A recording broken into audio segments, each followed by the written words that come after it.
नमस्कार रसिक प्रेक्षक हो, मी संदीप माझ्या या मराठी सिरियल मंत्रा चॅनलमध्ये तुमचं अगदी मनापासून स्वागत करतो. तर आज आपल्याला बघायचं आहे ठरलं तर मग या मालिकेचा 2 ऑक्टोबरचा भाग.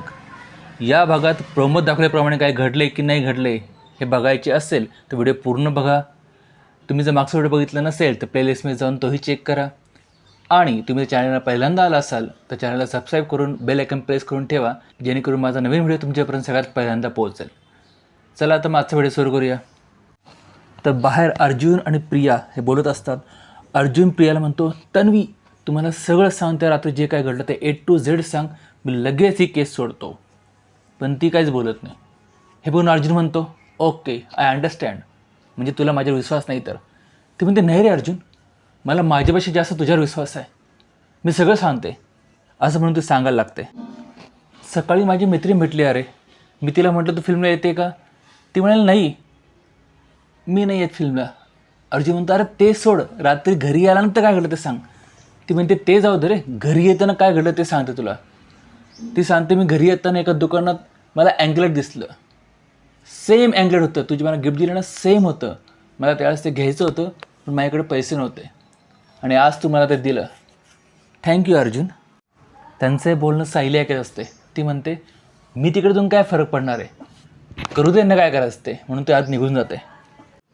ती म्हणते, आपली चॉईस किती सेम ना अर्जुन. तो म्हणतो, हो हो, पण तुम्ही त्यापुढे आश्रमात आलात, त्यापुढे काय झालं ते मला सांग. ती म्हणते, अरे मला खूप वाईट वाटलं, मला ते अँकलेट घेता नाही आलं ना, त्यावेळेस परिस्थिती नव्हती. मधुभाऊंकडे काय, त्यांच्याकडे 2 वेळेचं अन्न खायला भेटलं तरी पुरेसं होतं. ही अशी वायफळ बडबडती करत असते. अर्जुन म्हणतो, यार ही कुठे चालली आहे, टॉपिक सोडून कुठे चालली आहे, मला जे हवं ते बोल ना. पण प्रिया हुशार आहे, ती त्याला जे हवं ते बोलणारच नाही, आपल्याला माहिती आहे. अर्जुन ॲडव्होकेट आहे पण ती ॲडव्होकेटपेक्षा हुशार आहे. मग ती म्हणते, बघ ना, आज माझं नशीब बदललं आहे. मग मला कळलं मी रविराज किल्लेदारांची मुलगी आहे.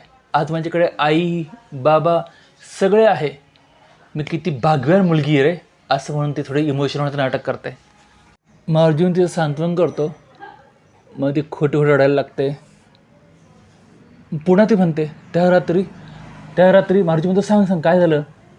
ते म्हणजे त्या रात्री मला रेड लिपस्टिक लावायची होती रे, पण मला ती सापडलीच नाही. तो चिडतो. तो म्हणतो, अरे हे काय सांगतेस तुम्हाला. ते म्हणते, अर्जुन तू माझी उलट तपासणी घेतोयस, तू तर आत्ता बोललंस ना की तू माझा मित्र आहेस म्हणून. मग अर्जुन म्हणतो, अगं मी तुझा मित्र म्हणून विचारतोय का, तुझं मन आता तुला शेअर करता येईल ना, तुझं मन हलकं होऊन जाईल. सांग बरं, तू आणि विलास काका जेव्हा आश्रमात परत आलेत त्यावेळेस काय झालं ते. इकडे सायली विचार करते, मी नक्की जाऊ ना बाहेर की नको. मग म्हणते, नाही जातेस आणि तिथेच थांबते. इकडे अर्जुन प्रियाला म्हणतो, तन्वी किती छान बोलतेस ग तू, असं वाटतं ऐकतच राहावं. प्रिया म्हणते, हो का रे अर्जुन. ती त्याच्या खांद्यावर डोकं ठेवते आणि तेवढ्याच सायली तिथे येते. मग सायली म्हणते, अरे वा किती छान वातावरण आहे, आपण तिघे मिळून कॉफी घेऊया का. बरं तुमच्या काय गप्पा चालल्या. तेवढ्याच प्रिया म्हणते, अर्जुन आपण दोघं असताना बोलेल बरं, एक तिसरी व्यक्ती आली की नको, मग मी जाते आत. तेवढ्यात अर्जुन, तर थांब थांब थांब, हीच आत चालली आहे, तिला झोप आली ना, मग तो इशारे करतो तिला जात जा, पण ती पण नाही जात. मग प्रिया म्हणते, अर्जुन तुझी बायको तुझी ऐकत नाही वाटतं, आणि जिथे ती असते तिथे मी थांबत नाही, असं म्हणून तो निघून जाते. मग अर्जुन सायली म्हणतो, मिसेस सायली तुम्ही का आलात, आणखी थोड्या थांबला असताना तर मी सगळे प्रश्न विचारून उत्तर काढून घेतली असती. मग सायली म्हणते, तिने उत्तर दिली का. तो म्हणतो, नाही ना. अहो ती उत्तर देणार पण नाही, कारण तिला उत्तर द्यायचेच नाही आहे, ती फक्त गोलगोल उत्तर देत बसेल तुम्हाला. तो म्हणतो, हो तिने अशी काही उत्तरं दिली मला, पण मला कसे करून त्याच्याकडनं उत्तरं काढून घ्यायची होती. तुम्ही थोड्या वेळ थांबला असत ना तर मी आज ते केलं असतं. मला कसंही करून मधुभाऊला जेलच्या बाहेर काढायचं आहे, मला कसंही करून मधुभाऊची केस जिंकायची आहे. म्हणजे मला असं म्हणतो तो थांबतो. त्याला म्हणायचं असं की मला तुम्हाला प्रपोज करायचं आहे. ते म्हणते काय. तो म्हणतो, म्हणजे मला तुमच्या नजरेत एक चांगला वकील होता येईल. मग ते रिअलाईज होतं की आपण काहीतरी चुकीचं केलं. ते म्हणते, हो सॉरी मी चुकीचं वागले, मला प्रियाचा कितीही राग येत असेल तरी मी थोडं थांबायला हवं होतं, कारण हे सगळं मधुभाऊंसाठी चाललं आहे. ते जेलमधून बाहेर पडले की मी पण माझ्या घरी जायला मोकळे, असं म्हणून ती आत निघून जाते. सायली विचार करते की मधुभाऊ सुटल्यावर आपलं हे तात्पुरतं नातं संपेल आणि तुम्हाला त्याचं काहीही वाटणार नाही. पण मला हे नातं टिकवायचं आहे. तुम्हाला माझ्या मनातलं सांगून टाकायचं आहे. प्रियाला नागराजचा फोन येतो. नागराज तिला विचारतो काय अपडेट, तिकडे काय घडलं आहे? प्रिया म्हणते सारं काय हो, नवीन अपडेट काही घडलं नाही इकडे. मग नागराज चिडतो, या टोनाने बोलायचं नाही माझ्याशी, तो अर्जुन तुला कधी गुंडाळेल. असं बोलत असताना मागून अर्जुन येतो. प्रिया थोडी घाबरत आहे. अर्जुन तिला म्हणतो, तन्वी मला तुला सॉरी बोलायचं आहे. काल रात्री आपण दोघे बोलत असताना आपलं बोलणं अर्धवट राहिलं कारण सायलीमध्ये आली. सायली कधीही मध्ये येते राव, सारखी कटकट करत असते. हे ऐकून प्रिया म्हणते, हे ऐकायला खूप छान वाटतं रे, म्हणून त्याला ती मिठीत घेते. मग अर्जुन अनकम्फर्टेबल होतो. ती म्हणते सारखा तुझं काय मूड बदलत असतो रे. तो म्हणतो इथे ना, इथे घरचे सगळे आहेत, आपण नंतर भेटू म्हणून तो जायला लागतो. तेवढ्यात प्रिया म्हणते मी तुला खूप महत्त्वाची गोष्ट सांगणार आहे. हे ऐकून तो वापस येतो. तो म्हणतो सांग. ते म्हणते आज नाही, उद्या माझ्यासाठी वेळ काढ, कारण त्या गोष्टी सांगायला खूप प्रायव्हसी पाहिजे. इथे सध्या ती प्रायव्हसी नाही आहे, कारण अस्मिता कधीही रूममध्ये येऊ शकते. उद्या माझ्यासाठी वेळ काढ. तो म्हणते एवढी काय महत्त्वाची गोष्ट आहे, सांगा लगेच. ते म्हणते नाही उद्या. मग तो निघून जातो. तो गेल्या प्रिया विचार करते. मी मनात म्हणते, अर्जुन तू माझ्यासोबत जे प्रेमाचं नाटक करतोस ना, ते खूप महाग पडणार आहे तुला.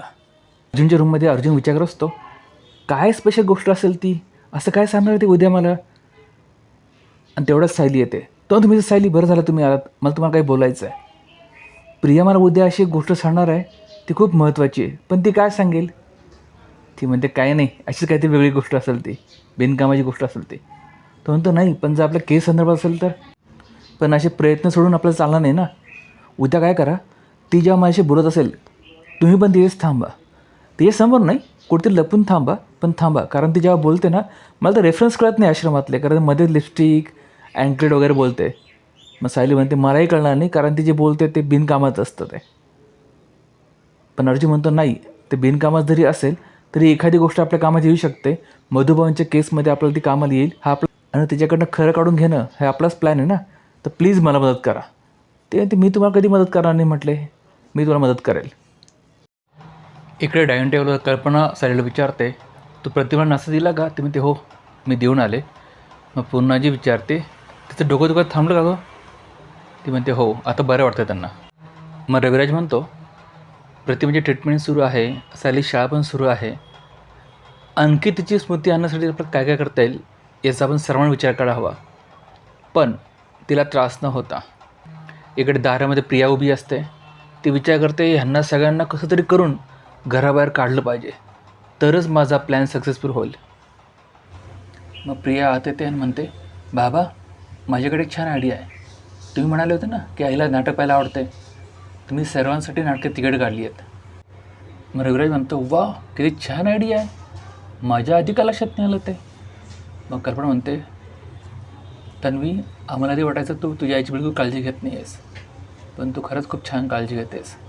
शेवटी मुलगी ती मुलगीच. मग प्रिया म्हणते, कल्पना मम्मी मला खरंच असं मनापासून वाटतं आहे की आईला सगळ्या लवकरात लवकर आठवावं.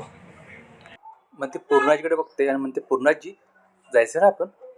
पूर्णाजी म्हणते हो नक्कीच. अगं नाटकासारखी मजा कशातच नाही. अस्मिताला पण आवडलं असतं यायला, पण नेमकी ती इगतपुरीला ती मैत्रीच्या गावाला गेली आहे. इकडे अर्जुन आणि चैतन्य दोघे म्हणतात, आम्हाला 3 तास द्यायला वेळ नाही, आमची महत्त्वाची कामं आहेत, आमची मीटिंग आहेत. प्रिया म्हणते ठीक आहे, आम्हीच जाऊ. मग चैतन्यला अर्जुन म्हणतो, यार चैतन्य याच्या वेळात नेमकी काहीतरी प्लॅन चालू आहे, पण नेमकी काय चालू हे कळत नाही आहे. चैतन्यसुद्धा म्हणतो हो यार काहीतरी प्लॅन आहे, पण नक्की काय. इकडे प्रिया म्हणत विचार करते, आपण नाही तुम्ही जायचं, मी अर्जुनसोबत टाईम स्पेंड करणार, कारण आम्ही दोघंच घरी असणार आणि मी त्याच्याकडून मधूनच घेईन की त्याचं माझ्यावर प्रेम आहे म्हणून. इकडे बाहेर सर्वजण नाटकाला जाण्यासाठी थांबले असतात.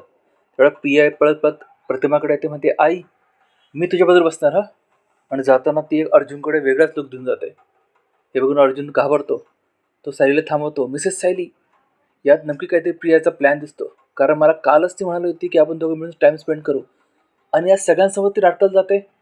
नक्कीच काहीतरी प्लॅन आहे, नक्कीच काहीतरी तिचा प्लॅन आहे. पण सायली त्यावर चिडते, काय हो तुमचं वगैरे डोकं, काहीतरी असा विचार करत थांबव ना. ती बिचारी तिच्या आईसोबत टाईम स्पेंड करायला चालली आहे आणि तुमचं काहीतरी वेगळंच. तो नाही प्लीज ऐका माझं. ते म्हणते नाही नाही मला निघायचं आहे, मला नाटकाची सुरुवात मिस नाही करायची, आणि ती निघून जाते. इकडे अर्जुन विचार करत बसतो. आणि मित्रांनो, इथे आजचा भाग संपला आहे. आणि प्रेक्षक हो, इथे आजचा भाग संपला आहे. आता उद्या हे बघायला मजा येईल की प्रिया त्या सगळ्यांना एंगेज ठेवून कशी घरी येते आणि अर्जुनला कसा त्रास देते. हे बघण्यासाठी चॅनलला सबस्क्राईब करून बेल आयकन दाबा, जेणेकरून तुम्हाला माझा नवीन व्हिडिओ सगळ्यात पहिले मिळेल. आणि हा व्हिडिओ आवडला असेल तर व्हिडिओला लाईक आणि शेअर करायला विसरू नका. भेटूया पुढच्या व्हिडिओमध्ये.